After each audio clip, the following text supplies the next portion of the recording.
Alrighty, guys, thank you very much for joining me for this Chair League match. We've got Unlimited Breadsticks versus Team Random here on Battlefield of Eternity. Division 2 match I'm going to be casting today for you guys. And right now, well, we've got both teams in the lobby, just waiting for them to go ahead and queue in to the draft. Starting a little bit late, but it looks like these guys are ready to go. And just waiting on them for draft here. Battlefield of Eternity, definitely one of my favorite maps. I really enjoy watching these eternal battles in the middle of the map, seeing what teams usually prioritize on this map. Usually they go for pushing potential. Sylvanas is always a really high priority on this map with her ability to shut down the towers and aid in the push of the Immortal.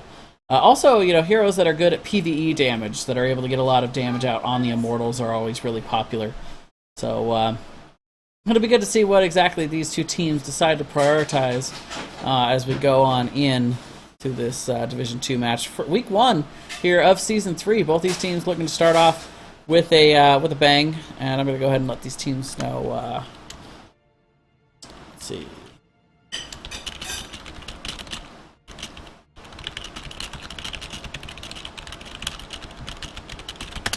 All right.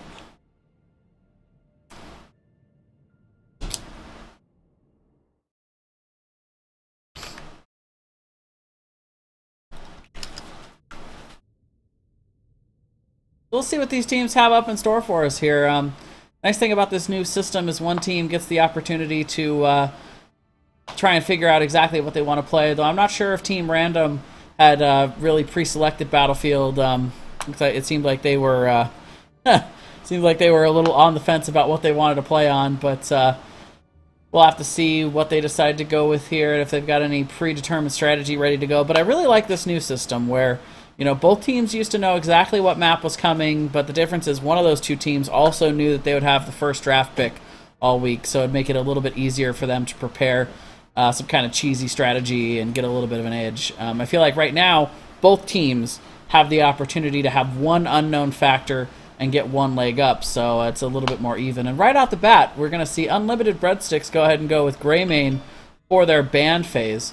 Really good hero to be able to ban out here if you don't plan on playing him. He's got a lot of PvE damage and can deal a lot of damage to those Immortals, as well as just in general being a really, really good hero for team fighting and scrapping in the middle during these long fights. So it looks like these guys did not get the OBS link, so let me go ahead and give them the observer link.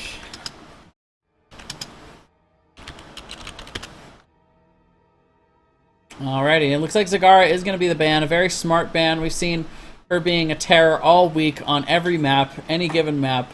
But it is going to leave Sylvanas wide open here for the taking. Unlimited Breadsticks does have an opportunity to go ahead and pick that up here and try and get a little bit of an advantage to start off this draft. We'll have to see what they decide to go with. A lot of good things still on the table right now. Just in general, getting a good specialist early is never a bad strategy, but we'll see what they prioritize. Li Ming on the table, but Sylvanas is going to be the pickup. A very smart pickup here from Unlimited Breadsticks. I like what they're starting off with. We'll have to see how Team Random decides to go ahead and follow that up as an answer. They have been taking their time so far on their decisions, making sure to use every single second of that temporary pool. Go ahead and figure out what they want to do. 2 picks here before the next 2 picks in the ban phase, so they got to really make it count for what they want to start this draft off with. DPS would probably be a good option for them, hitting their tank up early, but they're going to go with Tyrande first. Hunter's Mark, very good on this map to be able to get a lot of extra damage out on the Immortal, and we've seen a couple of cool comps with Tyrande lately with the auto attack build, where she's able to take a True Shot Aura at level 16 to make all that extra auto attack damage come out from the rest of her team when they're around. And just in general, a really good strategy for late game when you're collapsing on those Immortals. And we are going to see Li Ming is going to be their DPS pickup here in this first draft phase. Really good damage to the Immortal. Crowan on...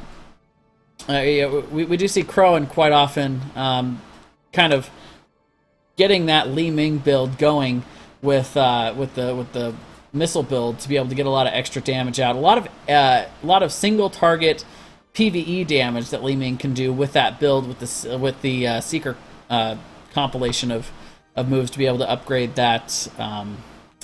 Upgrade her Q, the missiles, especially at level 16 when she's able to get all 5 of those. It really makes a big difference. Falstad is going to be the pickup here for unlimited breadsticks. Always very useful on this map in particular. Most 2-lane maps are not super big, but in this case, it's really good for being able to clear out any of those camps that end up being taken right before or even during some of those immortal phases and being able to fly back in. And then Rhaegar is going to be the pickup here for their healer. They're going to go ahead and get that before the ban phase, which is good. I like the healer pickup, being able to pick that up before the next ban phase, and they can really apply that chokehold.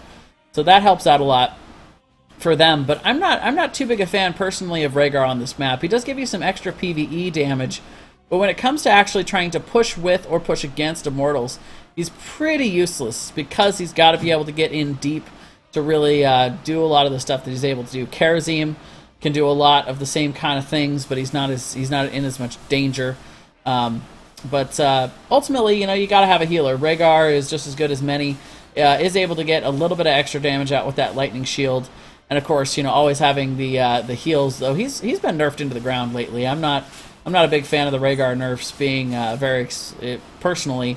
Being a pretty experienced Rhaegar player, he's not in a very good place right now. But ETC is going to be the ban out for Team RAND0M, kind of foreshadowing the fact that they probably will want to pick up a tank next, kind of applying a little bit of a pre-chokehold here on that tank slot. They don't want to play ETC, so they're going to go ahead and ban it out so their opponent can't get it. And Lunara is going to be the ban out for unlimited breadsticks. Lunara very strong in this map. So if they're not planning on going with another ranged hero, Lunara, really solid ban, and that makes sense. Unlimited Breadsticks has not picked up their front line yet. They haven't really had an opportunity to pick up any bruiser or tank kind of hero, so they're probably not going to go with another range. And Lunara and her incredible damage on those immortals is something they really wanted to get rid of. Also, she's pretty good at sieging as well, so aiding in those pushes of the Punisher, solid ban. Johanna's going to be the pickup here for Team RAND0M. Good at being able to stall against opponent capturing mortals. It's a decent pickup here. Just in general, good for blinding heroes, but not a whole lot of auto attack damage out here for unlimited breadsticks right now. So we'll have to see exactly what that Johanna pick does for them in the long run, what exactly that foreshadows.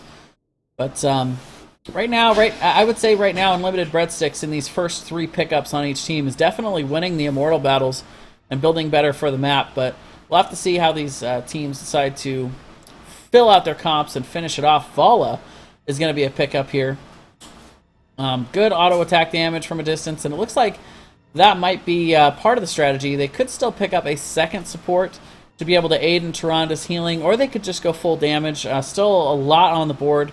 Probably going to try and see what unlimited breadsticks picks up here and have that last pick for a response for what they want to do.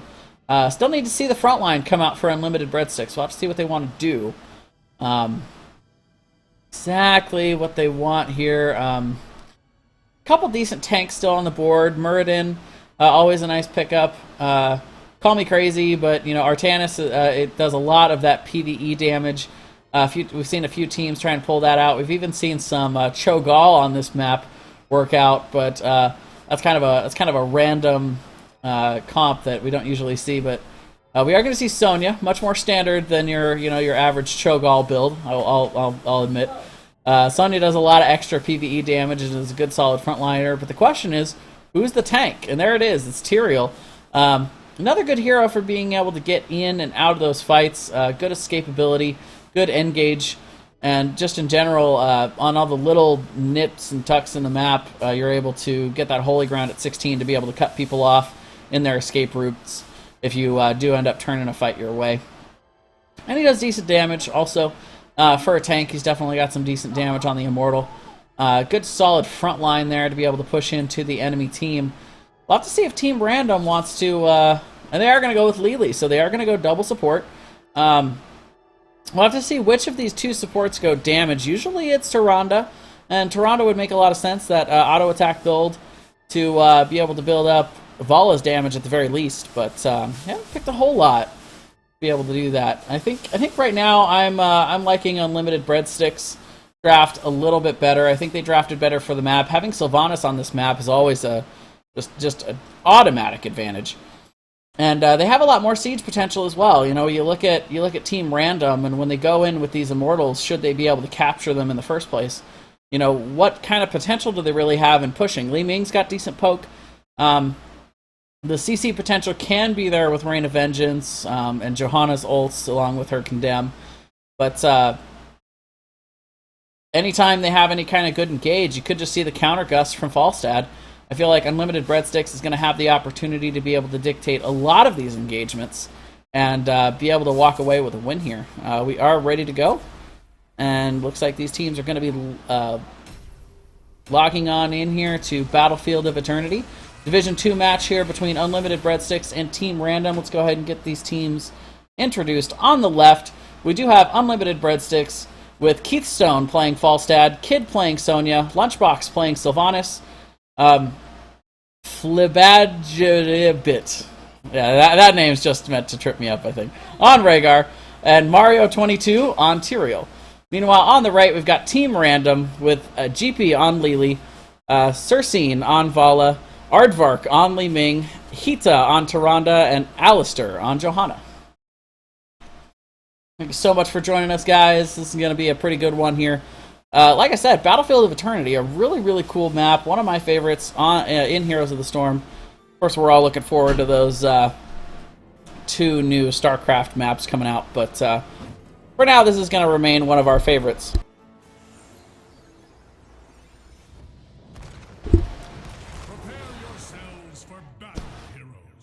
So we'll have to see exactly what these 2 teams decide to go with here to start off the match.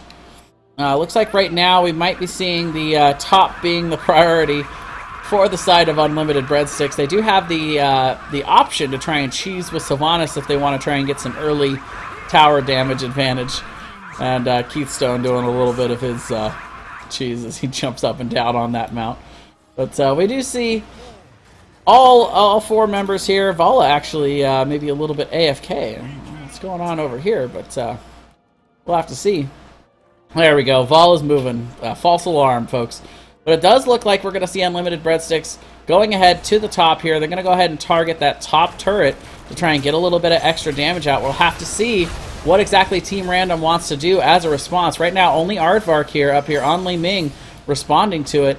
And no real response here coming out from Team RAND0M just yet. It looks like they are going to slowly rotate out. But Unlimited Breadsticks not being very aggressive there on that cheese attempt. They go ahead and back up.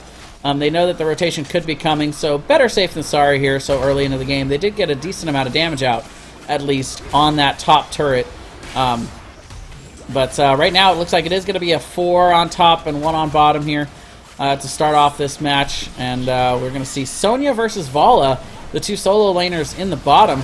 But just a little poking back and forth here. Nothing too hard. Keith Stone takes a huge orb there from Aardvark. A lot of damage. The stun will hit from Lunar Flare, but he's just going to have to back out of here, getting a lot of damage taken in return. Both these teams just kind of jockeying back and forth for position early in this game. Nobody overcommitting too much just yet. Li Ming constantly throwing out those orbs, just trying to get that extra poke damage to set up something. Nice double Lunar Flare there by Hita. Right now we do see Mario going ahead and backing up after he's taking a little bit extra damage. Lunchbox getting very, very low on HP as well as Mario. They're both going to have to beat it. And the Immortals will be spawning here in just a few seconds in the mid. Here we see Aardvark trying to respond to this bottom push as Vala had to beat it. But we are going to see the Immortals spawning. A little bit of an advantage over to the side of Unlimited Breadsticks with that spawn up in the top lane. You always want the mortal that you're attacking to spawn in that 4-man lane. And you can see they get a little bit of extra damage out just from that rotation. A nice rotation by them. They're going to come out with a few thousand health lead here as we hit halftime. Go through the halftime show. And we are actually going to see an aggressive rotation here from Team RAND0M. They are going for it, trying to defend on their Immortal. They'll hit the stun out on Rhaegar. He's getting very, very low, and it looks like he's going to have to back out of this situation or risk death. He will go ahead and back off. A successful defense, but to what end here, as the health is very low here for the Immortal. They're going to go ahead and set in Li Ming. Aardvark is going to start poking this thing down, trying to get some health off of the opponent's Immortals.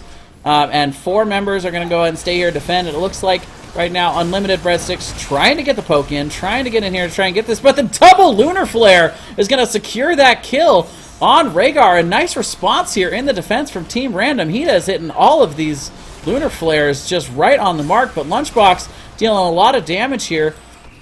Sylvanas does have a decent amount of potential, and eventually, with too many members of Team RAND0M having to back up out of the situation, we are going to see them go ahead and pick it up. Yet another kill is going to be picked up there on Tyrael, but he will catch Johanna on the rotation out in return with that trait.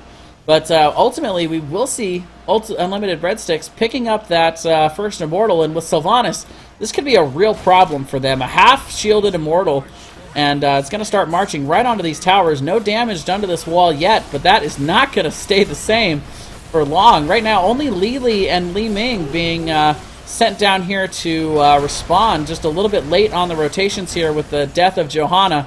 And right now, we will see the full defense come in. This is a full 4v4 with Tyrael and Vala up in the top doing that top lane for the soak. But this first fort is going to go down. We'll have to see if they decide to stick around to look for more. They're still very healthy. They've got their healer. Very strong frontliner. A lot of damage coming out. And, of course, Sylvanas, who can shut down these towers and make it very, very easy for the Immortal to get value. Lili getting very low. Alistair on Johanna getting very low is going to have to back out of this situation as well. Ultimately, the sustainability of this double support, though, will keep them alive, but not without losing their first structure of the game and even a little bit of health off that top, the front wall there on the bottom lane. Meanwhile, we do see in that top lane, both teams did a decent amount of soak. Just a slight XP lead here so far for Unlimited Breadsticks. Most of those can be... most of that, though, is just the fort. So that's stored XP. There is an opportunity later in the game for Team RAND0M to go ahead and knock down one of these structures, and they'll be caught right back up. So overall, both teams doing a great job of staying near each other on the soak battle here. Mario's going to go ahead and rotate up to the top here to get this top camp, and in response, we see the bottom camp being picked up by Team RAND0M. Both teams just playing very safe right now, not wanting to risk too much, not wanting to be too aggressive. Particularly Team RAND0M, they have not picked up their level 7s yet, so they're a little bit of a disadvantage for now. They don't want to get overly aggressive here, as we see Cersei on Vala having to be very careful here, just trying to soak the lane passively. He realizes his step's just a little bit too far out of this low health pool right now. He could be in a lot of trouble, but we will see GP rotating up here with Lili, going ahead and getting those heals out, but a little bit of damage coming in from the Khazra camp. But down in the bottom lane, we see Hita getting caught out here. Tyrana's going to go down, and that is an unfortunate death timer there. 15 seconds still on the death timer, only 7 on the Immortal spawn, so they're going to be late to the party. Both teams are going to go ahead and step back and pick up their bruiser camps as this starts, and a very, very nice spawn there for Unlimited Breadsticks. Once again, getting the RNG on their side, is able to get that spawn and be able to rotate to it very quickly, and that is going to hit us right into halftime before Team RAND0M even really has any kind of chance to respond to this. Meanwhile, we will see them just go ahead and swap to the top, and we're going to see a full defense attempt here from Team RAND0M. They are doing everything they can to push Unlimited Breadsticks off of this point. They are going to get a little bit of poke damage out here, but GP getting very, very low. Sonya is on the chase, looking for this kill. The Lunar Flare is going to stall too, but not the Sonya. And Kid is going to go ahead and spear in there and get Lili down. That is going to be the first kill of this exchange, but she's going to pay for it with the return kill. Now we've got split kills all over the map here, and nice hand ruins in there to be able to get a little damage out on Johanna, but they are going to end up just backing up. And this is a 2 for 2 so far, so a very even team fight. Alistair in a ton of trouble over here. Rhaegar's going to go ahead and jump in and try and get that damage out, trying to slow her, but unstoppable Johanna. You just can't slow her down, but still so little damage. This is eventually going to be a kill. Rhaegar will go ahead and bite his way on in for that takedown, and yet again we're seeing them going ahead and being able to get back on this Immortal. There's going to be a nearly full shield Immortal here, and they picked up level 10. And they're also going to pick off Lili once again. Jeppy getting caught out in this rotation, getting a little bit greedy here. As we do see the camp was cleaned up there on the bottom, but not before it got some serious value. And now yet again, we're going to see Unlimited Breadsticks having another really, really scary Immortal with Sylvanas. And everybody's pushing in here. This could end up being a big, big problem for the side of Team RAND0M. They don't have their level 10s. They don't really have any way to do this. Mario being super ham. And here comes Falstad with that Gust to be able to displace Aardvark. Aardvark's going to have to run out of here with everything she's got. The double support comp is able to keep her up, but meanwhile, Alistair completely isolated out here, and even the unstoppable Johanna is not going to be able to get out of that situation as she goes down. And this is going from bad to ugly here, as this Immortal still has over half of its shields and has made it now to the keep. The keep is going down. It's been shut down by Sylvanas. And this could be the beginning of the end here. GP is going to go down yet again on Lili. Keithstone being very aggressive with that positioning, as well as Mario up in that front line. Li Ming doing everything she can. Aardvark is trying to poke them out of here, but that is just not going to be enough. Rhaegar has been keeping them healthy enough. Still has Ancestral Healing available. Still has to be able to keep somebody alive, but the ults are here. We are going to see Starfall come out from Hita. Is actually going to be able to push them back a little bit, but the Immortal is still on the core. Might get a tiny bit of core damage here. Looks like it's going to get one swipe on it and a sword sweep. It's going to be 13% off of the core. They will end up defending it. They are going to get another chance to still win this game, but it is looking ugly right now for them. They have got to do something different here, as the structure is still looking extremely healthy for the side of Unlimited Breadsticks. Little to no damage on these forts, and very little damage to the structures in general. So we will see both teams going ahead. Right now, Unlimited Breadsticks pushing their advantage, picking up both of the Cosver camps. The top one will be cleaned up here in short order by Team RAND0M. Right now, they're trying to play passive. They don't have the 13 advantage, but right now, it looks like Unlimited Breadsticks might be looking for a pick, looking for a bad rotation. Someone pushed top, though. Oh, looks like... oh, Alistair is going to be caught out again here, trying to very extremely greedy B. I don't know what that was about. Going to get caught completely with her pants down. And that is going to be yet another unfortunate death timer, though. This one might not actually correspond with the timers for the Immortals, but we are going to see them go ahead and invade and easily take this Bruiser camp away from Team RAND0M, and without Johanna, there's just really nothing they can do about this right now. Team RAND0M very much on the back foot here, and we will see them going ahead and being from the bottom here. They're still looking for that pick, and Vala is just barely going to make that out. Keithstone kind of looking around. If he had just maybe checked that bush with his hammerang, he could have maybe caught a Vala with her pants down as well, but we're going to see the Immortal spawning in 13 seconds. A well-timed pickup here again on the Bruiser camp from the inside of Limited Breadsticks. They are playing this just textbook right now. No problems at all for them. And the Immortals will spawn yet again right on top of where Limited Breadsticks are. That's 3 for 3 on very lucky spawns for them. Maybe it's not luck. Maybe they just know. Maybe they know. We will see Sanctification thrown down there to be able to really hinder a lot of the CC attempt for the side of Limited Breadsticks. The leap is going to come in and hit 3. It's getting them very, very low here. And they're going to go ahead and be on the chase. Vala is not going to be able to get out of this situation. Aardvark is going to go down as well on Li Ming. That's going to be a 4-for-0 exchange. And they're actually, instead of going core, instead of trying to end here, they're going to make the smart play. They're going to go ahead and push this to halftime, get a huge advantage in the Immortal race, since their Immortal has basically not been touched at this point. And it's going to be a huge advantage here going into halftime. They're going to be able to just stack right on top of this thing. Again, spawning right next to where they are. Very quick and easy rotation for them. They're going to be able to knock this down well before their opponents can do anything about it. They're actually just going to clean up this camp on bottom, as this is going to be the lane it's pushing in. This keep already at about half health. This is a very, very scary moment here for Team RAND0M. This could be the end. They're going to have to mount some kind of incredible feat here to be able to get this done. Their opponents do not have 16, but it's very, very close. They're only going to have to soak this bottom part of this health or get one pickoff in order to earn level 16 for their team. And then it's going to be pretty much unwinnable. And there it is, the kill on Vala and 16, and this is just going to be too much, I think. The Immortal slowly making his way down the bottom lane towards this open keep. Top lane is under control for the moment, but we'll eventually be pushing in here as well. And we're going to see every member going in very deep. The leap will land on Johanna. The Falstad fly-in is actually going to whiff on Li Ming. Li Ming able to take a step back to go ahead and get out of that situation. The orb will come in and do a ton of damage, but it's just not going to be enough. Tyrande is going to get taken down. The Ancestral will come out and hit on Lunchbox. We are going to see GP getting in a little bit too late, and the Wailing Arrow goes way too far. No value there, but no value really needed in this situation. The Immortal at this point is going to do it on their own. Aardvark doing everything she can, but she gets completely deleted. And that is going to be Unlimited Breadsticks taking it here on Battlefield of Eternity here in Week 1 for Season 3 of Chair League.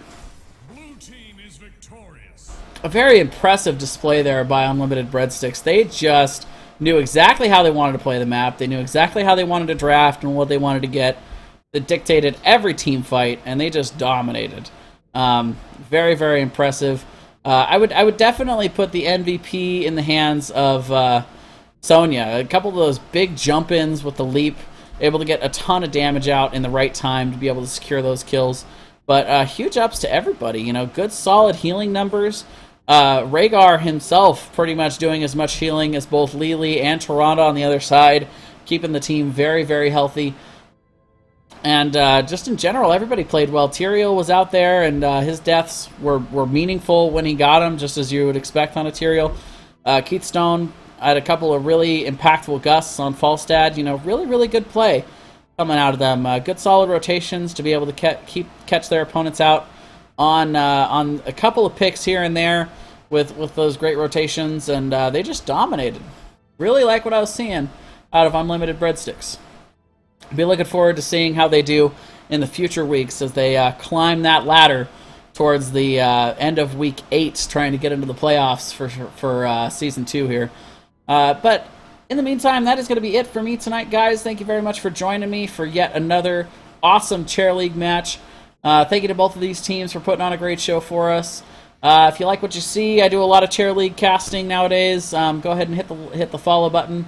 Not only do I cast a lot, but I also try and host when I have a good opportunity to do so here in Chair League. Speaking of which, I'm going to go ahead and see if we got any other matches coming up that I can go ahead